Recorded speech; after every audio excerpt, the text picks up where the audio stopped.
भाई लोगों, खबर यह है कि 5 मन मुर्दा मेंढक लाहौर पुलिस ने सप्लाई होने से कबल पकड़ लिए हैं। यह चल क्या रहा है मुल्क में, आइए बात करते हैं।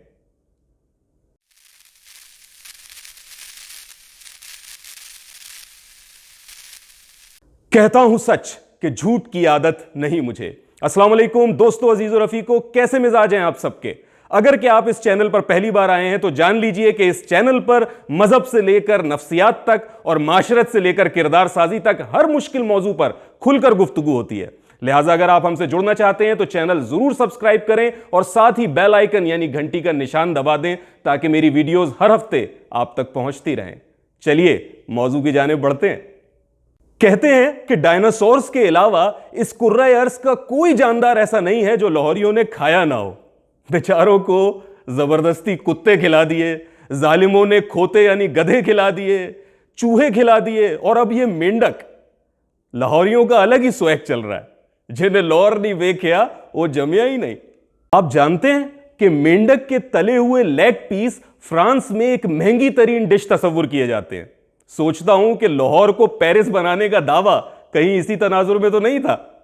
एक फायदा इस सब का जरूर हुआ है, खर्चा बचने लगा है। अब मेहमान खुद लाहौरियों से कहते हैं कि भाई गोश्त ना बनाओ, दाल चावल पर गुजारा कर लेंगे। खैर, यह तो हंसी मजाक की बात थी, इसे लाइटर नोट पर लीजिएगा। अपने लाहौरी दोस्तों से हाथ जोड़कर माफी।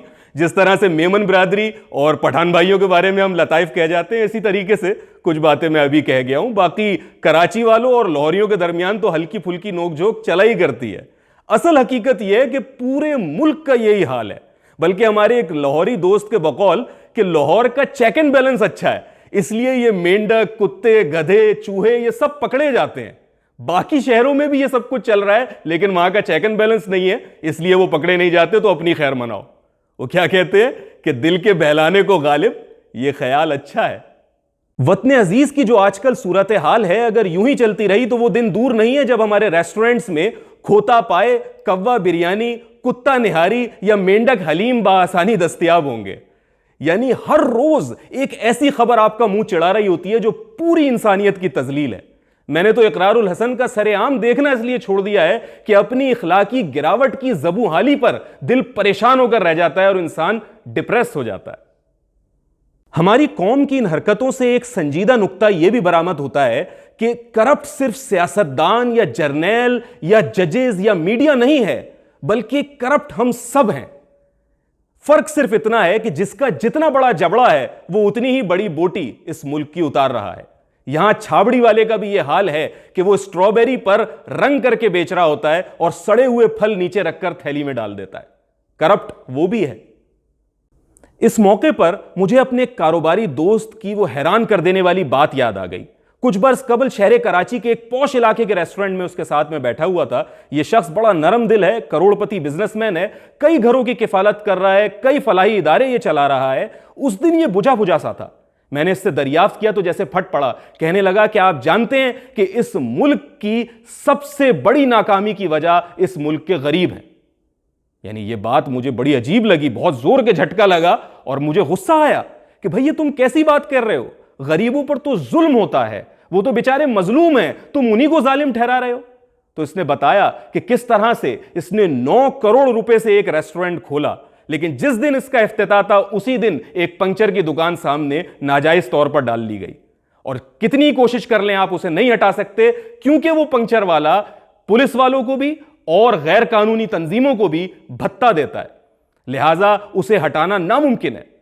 उसने यह भी बताया कि माजी में एक दुकान उसने इसीलिए छोड़ी कि सामने एक गन्ने के जूस वाला बैठ गया और वो भी इसी तरीके से भत्ता दिया करता था।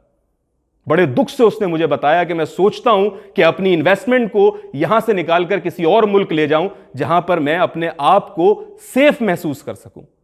आप उसकी बात से मुकम्मल या जुज़वी तौर पर इख्तिलाफ कर सकते हैं, लेकिन इससे इनकार नहीं कर सकते कि किसी के जायज कारोबार के सामने अपना नाजायज काम डाल लेना जिससे उसके जायज कारोबार पर जद पड़ती हो, इखलाकी तौर पर भी गलत है और कानूनी तौर पर भी गलत है। मैं यह भी नहीं कह रहा कि तमाम गरीबों पर इन चंद वाकयात का इतलाक करके कोई करप्शन का मामला सब्त किया जा सकता है, लेकिन एक हकीकत यह भी है कि करप्शन हमारे मुल्क के हर तबके में, हर सतह पर मौजूद है। जब से होश संभाला है तब से यह सुनते आ रहे हैं कि पाकिस्तान तारीख के नाजुक तरीन मोड़ से गुजर रहा है। दोस्त यार पूछते हैं कि पाकिस्तान कैसे चलेगा। अब उन्हें क्या बताऊं कि मुझे फिक्र यह नहीं है कि पाकिस्तान कैसे चलेगा, फिक्र असल यह है कि कहीं ऐसे ही ना चलता रहे। अजीजाने मन, यह हकीकत सुनने में कितनी ही बुरी क्यों ना महसूस हो, लेकिन फहिश मूवीज देखने में हमारा पहला नंबर है। बच्चों से जिनसी ज्यादती में हम सरे फहरिस्त हैं। हमारे मुल्क में दुनिया के गैर महफूज तरीन शहर हैं। हमारा मुल्क हाल ही में चर्स पीने वालों में दूसरे नंबर पर आया है। करप्शन में हमारा नंबर पहला या दूसरा हुआ करता है। लाजमी है कि हम इन तमाम तल्ख हकीकतों को, इन कड़वी हकीकतों को देखें, समझें और अपनी इस्लाह की जानिब गामजन हों। हम बुरे हैं मगर इस्लाम अच्छा है। दाढ़ी वाले बदइखलाक नहीं हैं, मगर बदइखलाक लोगों ने दाढ़ी रख ली है। इस्लाम अमन का दर्स देता है, लेकिन इस्लाम की गलत तशरीह वाले फसाद करते हैं। आखिर कब तक हम इन जाजिब फिक्रों के पीछे छुपते रहेंगे? कब तक अपने गुनाहों को, जराइम को इन दीदाज़ेब फिक्रों से जस्टिफाई करते रहेंगे? तल्ख हकीकत यह है कि इन फिक्रों को, चाहे ये कितने ही सच क्यों ना हो, हकीकत बदलने का म्यार नहीं बनाया जा सकता।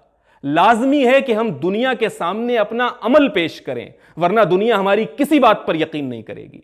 जैसे हजरत ईसा अलैहिस्सलाम का एक इरशाद बाइबल में आज भी मज़कूर है कि दरख्त अपने फल से पहचाना जाता है, इंसान भी अपने फल यानी अमल से पहचाना जाता है। हम अगर इखलाक दिखाएंगे तो हम बाइखलाक कहलाएंगे, वरना चाहे कितने ही फलसफे पेश कर दें, हमें बदइखलाक, करप्ट ही तस्लीम किया जाएगा। गुफ्तगू का आगाज तो हल्के फुल्के अंदाज में हुआ था, लेकिन जज्बात में शायद गर्मी बढ़ गई है। आप भी अपनी राय से मुझे आगाह कीजिएगा, मेरी इस्लाह कीजिएगा। किस कदर मुत्तफिक हैं कमेंट्स में ज़रूर बताइएगा। सब्सक्राइब करना ना भूलें, बेल का आइकन दबाना ना भूलें। अगली वीडियो तक के लिए अल्लाह हाफिज़।